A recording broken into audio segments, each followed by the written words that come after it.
Alunos, chegamos à aula 18. Aula passada nós falávamos sobre Aloysio Ferreira. Aloysio Ferreira foi administrar a estrada de ferro Madeira Mamoré, porque a estrada de ferro Madeira Mamoré estava assim... As empresas basicamente elas tinham abandonado a estrada de ferro. E o Brasil ele vai tomar isso, ele vai nacionalizar a estrada de ferro. Mas a estrada de ferro ela estava dando prejuízo. É aí que a gente entra no contexto histórico daquele momento, porque a estrada de ferro dava prejuízo. Nós observamos, quando nós estudamos o primeiro ciclo da borracha, que a borracha lá na Malásia, ela tinha aberto a concorrência com a borracha brasileira e com isso descaracterizou o preço da borracha brasileira. A borracha brasileira, ela perdeu o seu valor. Só que estourou em 1939 um acontecimento chamado Segunda Guerra Mundial. Para vocês terem uma ideia, em 1940, quando Getúlio Vargas esteve aqui, o mundo estava em guerra, estava na Segunda Guerra Mundial. O Brasil ainda não tinha entrado em guerra. Mas o Brasil começava a conversar com os países aliados. Por quê? Porque o Japão, dentro de um processo imperialista, o Japão ele vai começar a dominar o Pacífico. Quando ele começa a dominar o Pacífico, ele começa também a dominar os países asiáticos, aqueles pequenos países asiáticos, entre ele a Malásia, que produzia uma grande quantidade de borracha. E o Japão, como estava na Segunda Guerra Mundial ao lado da Alemanha e da Itália, travou essa vinda da borracha para os aliados. E agora, o que fazer? Só tinha uma solução: reativar os seringais da Amazônia. Começamos aí o que nós vamos conhecer como segundo ciclo da borracha. Na tela para vocês. Aula de número 18, vamos falar justamente sobre o segundo ciclo da borracha.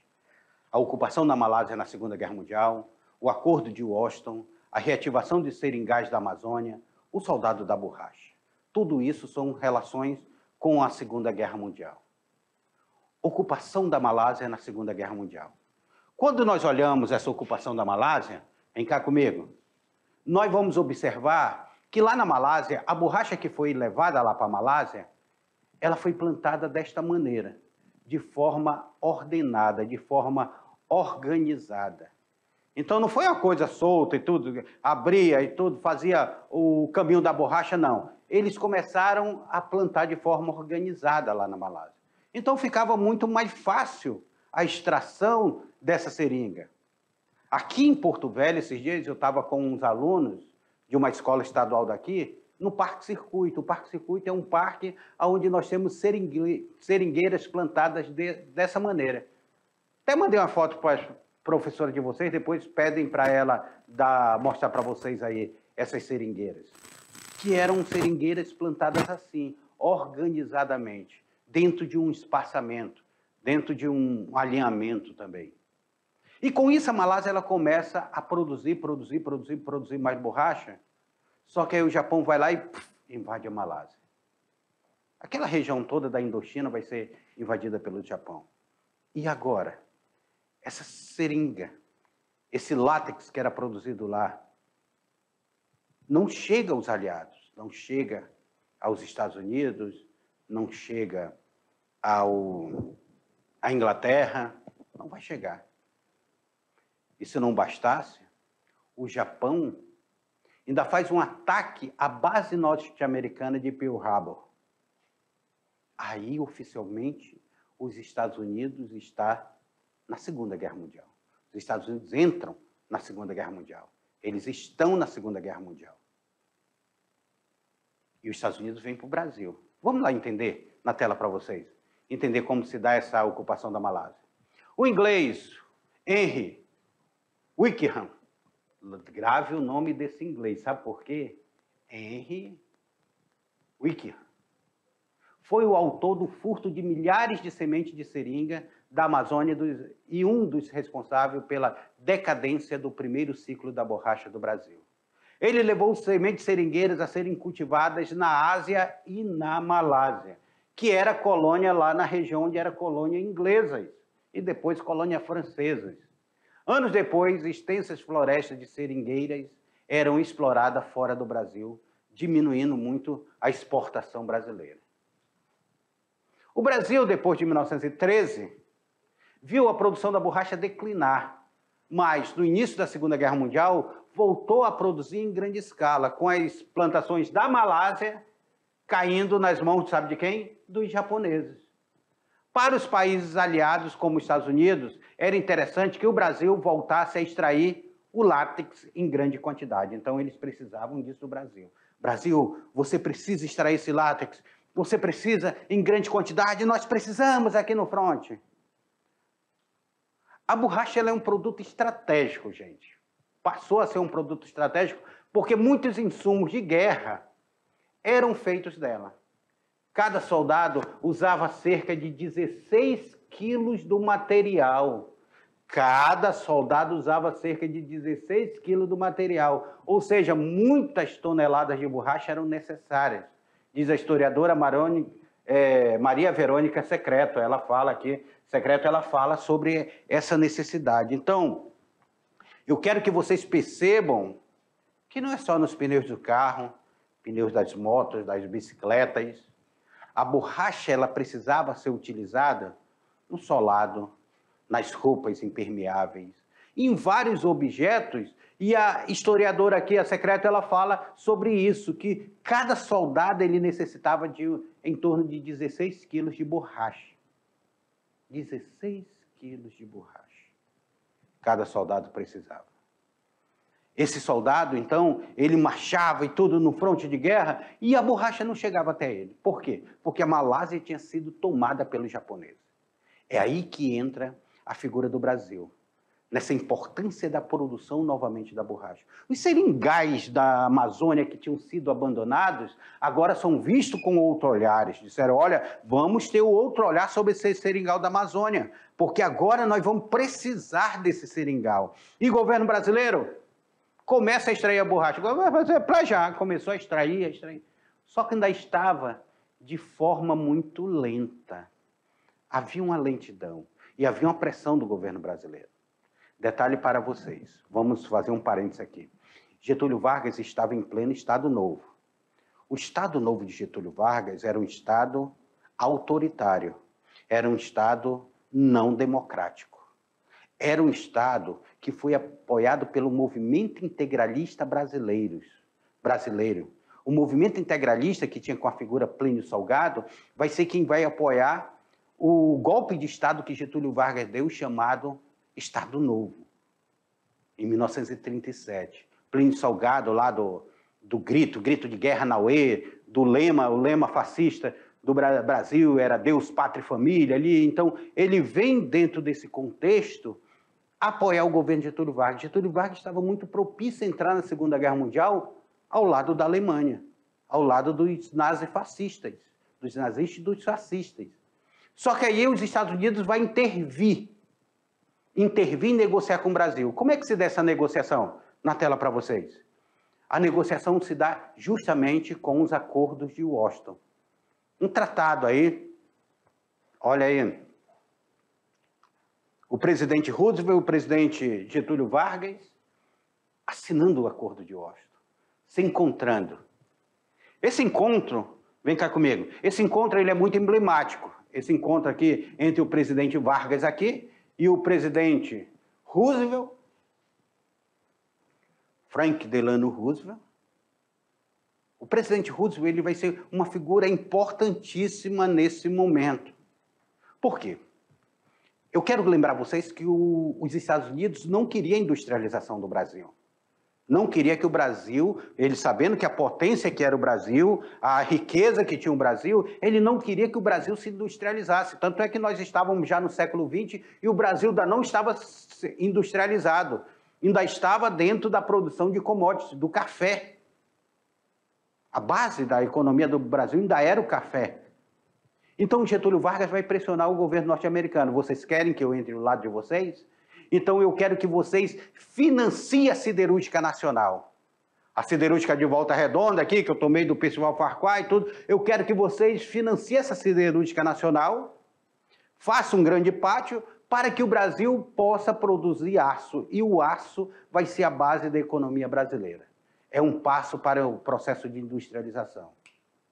Há muito contragosto, mas para que o Brasil não entrasse do lado do eixo, na Segunda Guerra Mundial, os Estados Unidos vão assinar com o Brasil um acordo, ou um tratado, como queiram chamar. Sabe como é o nome desse aí? Na tela? O Acordo de Washington, são assinados. A Segunda Guerra Mundial, o Japão ocupou o Sudeste Asiático e ataca a base naval norte-americana de Pearl Harbor, lá no Havaí. Porque o Havaí, gente, ele fica no Oceano Pacífico. Os Estados Unidos, ele tem de costa a costa. Ele tem costa para o Oceano Pacífico e costa para o Oceano Atlântico. Nesse contexto, com a perda dos seringais da Malásia pelos aliados, o Brasil deveria fornecer a borracha para a indústria norte-americana. Aí é onde o Brasil, em 1942, guerra começa. 1939. Aí, 40, 41 e 42. Só em 1942 é assinado com o Brasil, com Getúlio Vargas, o Acordo de Washington, pelo qual o Brasil se comprometia a reativar os seus seringais, através de uma operação conjunta com os Estados Unidos para obter mais rápidos a borracha. Como era feito esse acordo? Era o seguinte: o Acordo de Washington dizia: Brasil, reativa os seringais da Amazônia. Para isso, a cada trabalhador, só que está muito lenta a produção da borracha. Como é que você pode aumentar a produção da borracha? O Brasil, já sei. Novamente, o sertanejo nordestino que passava fome vai ser ludibriado. Eu vou pegar o sertanejo nordestino e vou dizer para ele que ele vai se tornar um grande soldado no fronte, na guerra. E vou trazer ele para a Amazônia, para um outro fronte, uma outra guerra. E aí eles vão trazer esse nordestino. Aí os Estados Unidos dizem assim: então eu dou $100, naquele momento $100 era muito dinheiro, para cada trabalhador que for levado para a Amazônia. Encheu os olhos do governo brasileiro. Eu preciso, então, produzir essa borracha. Além de receber pelos trabalhadores, ainda ia receber pela mercadoria produzida. Era uma mina de ouro para o governo brasileiro. Na tela para vocês. O objetivo era reativar os seringais para a produção em larga escala. Larga escala, não em pequena escala, em larga escala. Na região amazônica, ordenando sua produção para suprir a necessidade da nação. Surge o Batalhão da Borracha. E o recrutamento de soldados foi no Nordeste brasileiro. É aí que começa uma história, uma saga, de novamente os retirantes nordestinos serem trazidos para os seringais da Amazônia. Qual era a promessa do governo brasileiro? Eu levarei vocês para os seringais da Amazônia. Vocês serão soldados. Vocês estarão numa nova guerra, um novo fronte de guerra. Vocês estarão produzindo para o fronte na Europa.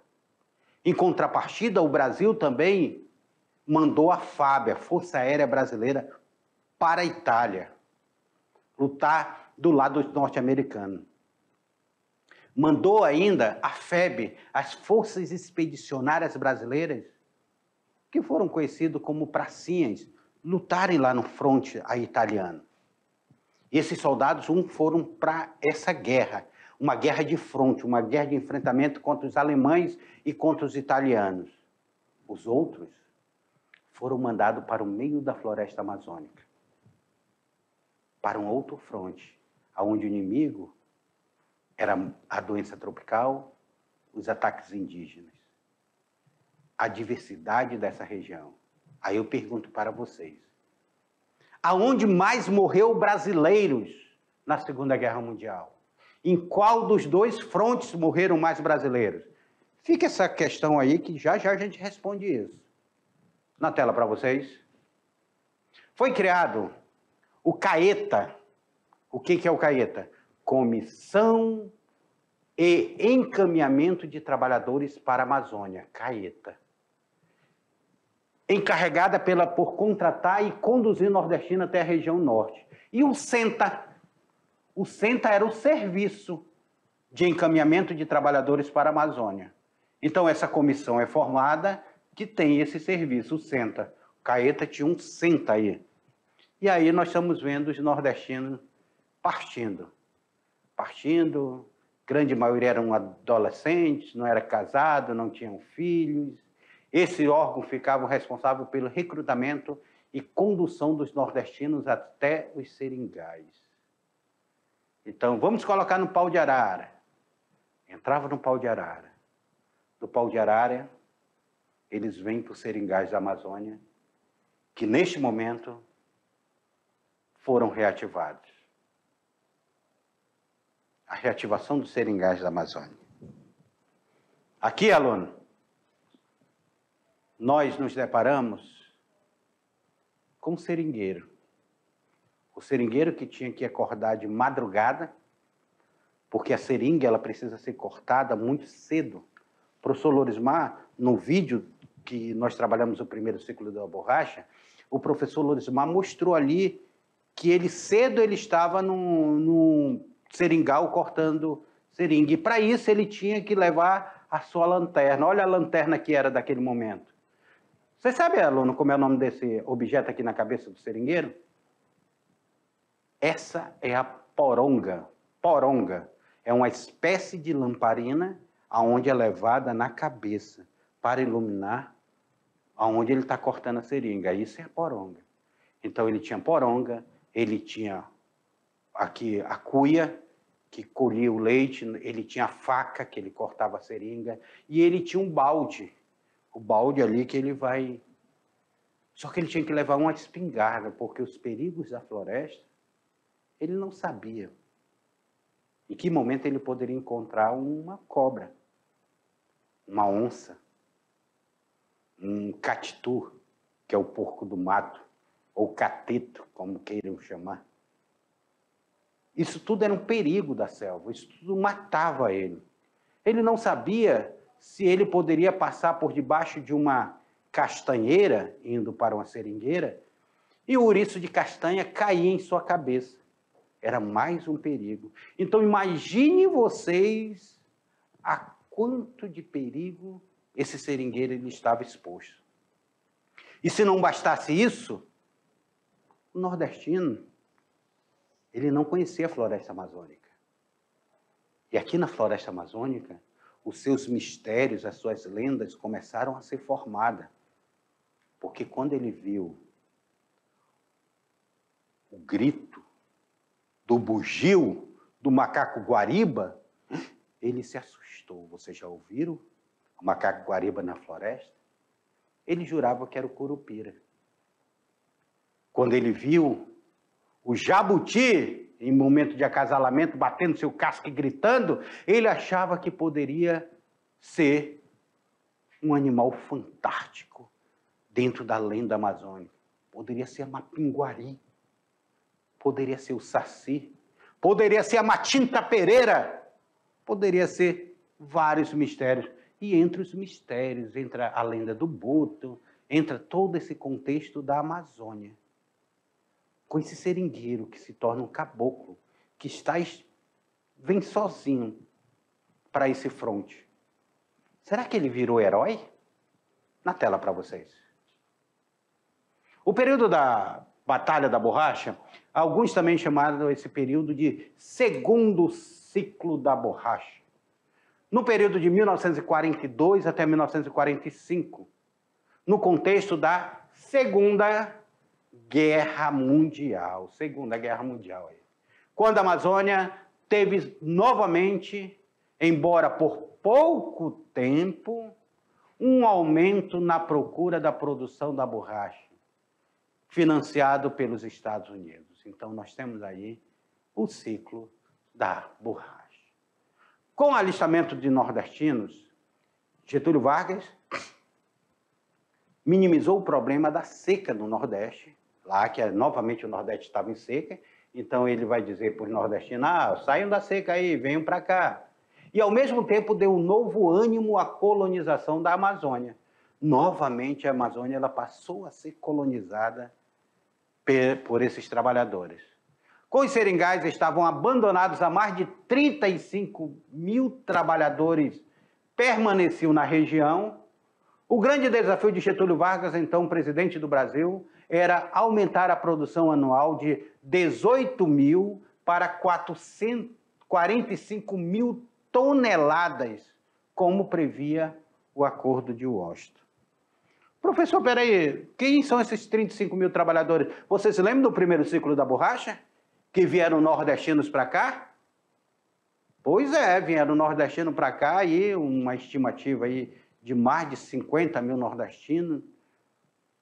30 mil morreram aqui no primeiro ciclo da borracha, mas os que sobreviveram ficaram por aqui se produzindo e tudo, aumentando a população. E eles ficaram, que eram 35 mil trabalhadores que estavam aqui no Seringais, que quando eles viram, a borracha voltou a produzir, eles ficaram muito felizes, gente. Meus pais, meus avós eram seringueiros, ali de Seringal de Três Casas, de Namor, ali da região aqui do Baixo Madeira. E eles ficaram muito felizes com a reativação dos seringais da borracha. E muitos deles se tornaram esses soldados da borracha, foram para esse fronte. Luta essa que eles têm até hoje para ser reconhecidos. A Constituição de 88 reconhece, mas a gente já vai falar deles aí. Na tela para vocês. Além do SENTA, foram criados pelo governo nessa época, visando o suporte da Batalha da Borracha. O que foram criados, gente? A Superintendência para o Abastecimento do Vale da Amazônia, que era chamada de SAVA, Superintendência para o Abastecimento do Vale da Amazônia. Abastecimento aí, precisava de alimento, chegar aqui alimento, porque eles estavam produzindo a borracha, não estavam produzindo alimento. O Serviço Especial de Saúde Pública, chamada CESP, era a Fundação CESP, inclusive tive duas irmãs e o meu sogro trabalhava na Fundação CESP. O Serviço de Navegação da Amazônia e Administração dos Portos do Pará, o SINAP, Serviço de Navegação da Amazônia e Administração dos Portos do Pará, é onde iria sair a borracha. E criou-se ainda uma instituição chamada Banco de Crédito da Borracha, que seria transformada em 1950 em Banco de Crédito da Amazônia, e o Banco da Amazônia, que nós temos até hoje. Aí. Então, essas foram as estruturas que o governo federal fez para este momento de exportação da borracha. Vieram trabalhadores? Vieram milhares, gente. Foram milhares de trabalhadores. Vieram de várias regiões do Brasil. Várias regiões. E foram compulsoriamente levados. Compulsoriamente significa obrigado. Obrigado. Eles não tinham saída. Esses trabalhadores, eles vinham com um sonho. Qual seria esse sonho? Sonho de se enriquecer. Sonho de todo brasileiro. Mas eles foram levados à escravidão por dívida e à morte por doenças, para os quais não possuíam imunidade. Só no Nordeste foram para a Amazônia cerca de 54 mil trabalhadores, sendo que 30 mil deles apenas do Ceará. E desses 54 mil, quantos morreram no fronte? Quantos morreram no fronte? Eles vinham com sonho, com a promessa, olha, vocês irão para o fronte, vocês serão soldados em continência, lutando pela nação. Olha a promessa que era dada. Mas será que essa promessa foi cumprida? Será que essa promessa foi realizada? O que aconteceu com esse trabalhador? O trabalhador que foi tirado do Nordeste, cerca de 54 mil nordestinos foram tirados e foram colocados nos seringais. Mais uma vez, o seringalista vai se aproveitar. Mais uma vez, o barracão vai fazer com que esse trabalhador, o coronel de barranco vai fazer com que esse trabalhador se torne um grande endividado. Esse trabalhador, ele vai ficar aqui endividado, endividado, endividado. O dinheiro que era destinado a ele era dado ao coronel e não chegava até ele, porque o coronel comia todo esse dinheiro dizendo que era para pagar o rancho que ele pegou no armazém. E esse trabalhador ficando cada vez mais endividado. O seu soldo, se ele era soldado, seria um soldo. Aqueles $100 que eram dados pelo governo norte-americano não chegavam até esse trabalhador. O trabalhador era explorado. Sabe como era o nome dele? Soldado da borracha. Era o soldado da borracha. Olha o kit do soldado da borracha. A espingarda, o facão, a lamparina, o balde para colher, ó, a faca, a raspagem, o balde aqui, ó, o sapato de seringa, a mochila impermeável. Esse era o kit desse trabalhador que ele ia para a floresta. Por que ele tinha que levar uma espingarda? Porque ele estava ali na floresta e nós tínhamos alguns animais que tinham fome. Principalmente a temida onça pintada. Imagina você. Está lá de madrugada, cortando a seringa. Quando você dá o primeiro corte, você escuta aquele estouro. E aí? Será que dava tempo de pegar a espingarda para tentar se defender? E a espingarda dele tinha só um tiro. E a onça tem muito mais força. Muitos deles viraram alimentos. Muitos desses daqui que vieram nesse segundo ciclo da borracha, que vai justamente do período da guerra de 1939 a 1945, aí, muitos desses trabalhadores não retornaram aos seus lares. A maioria não retornou ao seu lar. Vamos ver o que acontece com eles aqui. O que acontece com essa chegada. Olha aí, aqui é a chegada do soldado da borracha aqui, ó. Ele chegando aqui em Porto Velho, sendo colocado aí, ó. Tá vendo que está escrito aqui no carro? Senta. Serviço de transporte aí, que trazia esses trabalhadores para a Amazônia. Na tela para vocês. Então aí, na tela, nós estamos deparando com essa chegada. Chegavam tão felizes. O professor Marco Teixeira, ele fala no artigo dele sobre o campo de concentração que foram feitos aqui na Amazônia. Os campos de concentrações que foram feitos para esses trabalhadores, eles eram colocados ali na região, porque eles receberam um apelido pejorativo chamado arigóis. Chegaram os arigóis. E eles foram colocados ali no bairro aqui em Porto Velho chamado Arigolândia, ali no Arigolândia. E lá nós tínhamos lá um campo de concentração. Quando chegavam a Porto Velho ou qualquer outra parte da Amazônia, eles percebiam ser vítima de uma propaganda enganosa. Eles eram vítimas dessa propaganda enganosa do governo federal. De uma ideologia de guerra, onde era necessário salvar a pátria do perigo que ameaçava. O Brasil não estava sendo ameaçado por ninguém. Era conduzido aos seringais e se deparavam com uma precária condição de trabalho e de isolamento e de doenças. Trabalho, trabalho, trabalho. Isolamento nos seringais, eles não vinham com as suas esposas, eles vinham só, preferencialmente solteiros. Doenças, muitas doenças tropicais. Eles não eram imunes à malária, febre amarela, tifo, diarreia e outras doenças tropicais que eles vão se deparar aqui. Tiveram que aprender, primeiramente eles tinham que aprender a cortar seringa, porque nem todos sabiam cortar seringa. Quer dizer, nenhum deles sabia cortar seringa. Colher o látex, defumá-lo e fazer as pelas. A borracha, gente, é feita aquelas pelas de borracha. No início, ela era pelo processo de defumação.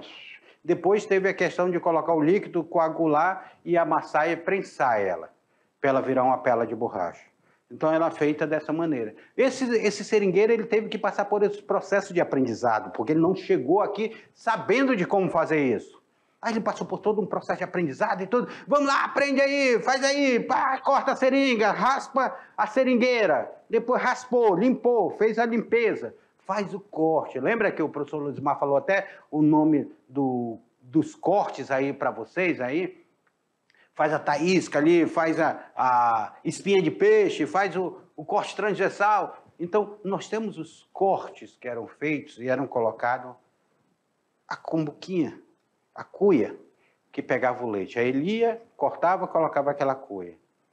No final, ele voltava colhendo o leite que ficou depositado.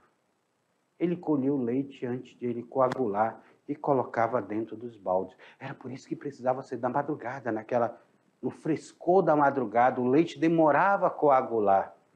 Só ia coagular lá na casa da borracha, ali, onde era uma casinha, um tapirizinho, que ele fazia a produção das pelas de borracha. Na tela.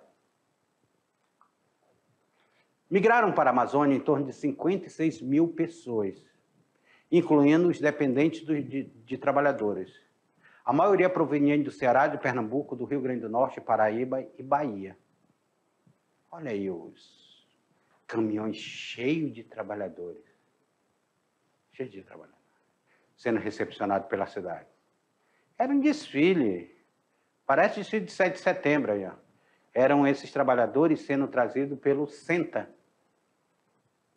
Trazidos pelo SENTA. Então, o SENTA, que era responsável de trazer esses trabalhadores, estavam aí com eles. Vieram para a região 2 grupos de imigrantes. O primeiro eram retirantes da seca. O segundo eram os arigóis. Foram recrutados e submetidos ao rigoroso exame médico. Tinham que ser solteiro, era preferencialmente solteiro, e ter entre 18 a 25 anos de idade. Era o período de maior força de trabalho. Olha aí, ó.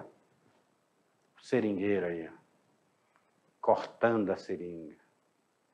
Percebam que essa seringueira já está cheia de corte, ó. E ela vai cicatrizando e vão cortando, vai cicatrizando e vão cortando essa seringueira ao longo do tempo. Mas, um detalhe. O seringueiro, ele é um extrativista. O extrativista, ele não mata a seringueira, porque a seringueira, ela precisa estar em pé. É diferente de quem chega e corta a seringueira para fazer madeira. Madeira de lei. Aí, ele está destruindo a natureza. O extrativista que colhe o látex, que colhe a castanha, dificilmente ele vai querer a destruição da floresta, porque para ele riqueza é a floresta em pé. Para muitos trabalhadores, este foi um caminho sem volta. Cerca de 30 mil seringueiros, gente, 30 mil seringueiros morreram abandonados na Amazônia. Se já tinha morrido uma leva no primeiro ciclo da borracha, no segundo ciclo da borracha foi mais uma outra leva de seringueiros. Quantos nordestinos não vieram morrer aqui na Amazônia? Morriam de malária, morriam de febre amarela, morriam de hepatite, morriam atacado por animais como onças, serpentes, escorpiões. Então, a saga desses trabalhadores, desses seringueiros, aqueles na Arigolândia, na colônia Arigolândia, onde eles viviam tipo de campo de concentração, eles tinham que ter forma de soldados e tudo, só que esses soldados tão raquíticos, depois eles iam para os seringais, ser explorados pelos seringalistas na extração da borracha. E esse seringueiro, ele vem com um sonho, só que ele chega aqui, ele vê que ele foi enganado, esse sonho dele não era um sonho, era um pesadelo. A floresta amazônica, ele não era tão fácil quanto ele imaginava. Ela tinha suas adversidades, ela tinha suas doenças, ela tinha seus perigos naturais. Ele morria afogado, ele morria de ataques, Ele morria de doenças. Os animais e os indígenas atacando, a doença atacando do outro lado, e os outros perigos da floresta atacando esse seringueiro. Era assim a vida dele. Era nova aventura, era nova guerra. Na tela. O governo brasileiro também não cumpriu a promessa de reconduzir o soldado da borracha de volta à sua terra. No final da guerra, reconhecido como herói e com aposentadoria equiparada aos militares. Ainda tem isso, gente. Ainda tem essa questão. O soldado da borracha, que ele é trazido como soldado, ele não é reconhecido como soldado historicamente. Só a Constituição de 88 que vai possibilitar esse reconhecimento e uma indenização de 2 salários mínimos. Só que até hoje, muitos deles lutam para receber a indenização, acho que é de R$25 mil, uma merreca na magnitude que foi esse trabalho desses homens aqui. Esses soldados que foram abandonados, esses soldados que o governo brasileiro disse, vocês vão e eu vou trazer vocês de volta. Eles trouxeram o soldado do fronte, lá da Itália, trouxeram para o Brasil. E os pracinhas viraram heróis. E por que esses soldados que vieram para outro fronte, aonde, lembra que eu fiz uma pergunta para vocês, aonde se morreu mais soldados? Foi no fronte da Itália ou no fronte da Amazônia? E onde se morreu foi mais no fronte da Amazônia. Na Itália morreram um pouco mais de 500 soldados. Aqui no fronte da Amazônia foram mais de 30 mil soldados. 30 mil soldados que morreram aqui. 30 mil soldados morreram no fronte da Amazônia. E os que sobreviveram não foram reconhecidos, não tiveram sua aposentadoria de soldado, não viraram um herói, não foram levados de volta para sua pátria. Foram abandonados aqui. Soldado esquecido da Amazônia. Seria esse soldado da borracha. E para essa aula, olha aí na tela para vocês. Eu coloquei aí um texto, um vídeo que fala sobre o soldado da borracha, os soldados da borracha. Tombaram mais brasileiros na Amazônia do que nos campos da Itália. Está disponível aí. Eu queria que vocês acessassem, assistissem esse vídeo, que ele trata sobre esse herói esquecido, sobre esse soldado. Acesse esse vídeo aí para vocês terem uma ideia da nossa aula. E, alunos, mais uma vez chegamos ao final de mais uma aventura. Aula de História, hoje falando sobre o segundo ciclo da borracha. Eu espero que vocês tenham gostado da história, tenham entendido como foi esse segundo ciclo da borracha, por que se deu esse segundo ciclo da borracha, qual é a relação direta que tem o estado de Rondônia com a Segunda Guerra Mundial. É devido à Segunda Guerra Mundial que tem a reativação dos seringais da Amazônia. E essa reativação de seringais da Amazônia fez também com que fossem criados os territórios federais, entre eles o território federal do Guaporé, que se torna o estado de Rondônia. Então nós temos uma relação direta com a Segunda Guerra Mundial. Os seringais da Amazônia, a economia de Rondônia que tinha sido esquecida, vai reativar com esse segundo ciclo da borracha. Daqui a pouco, a revisão e atividade.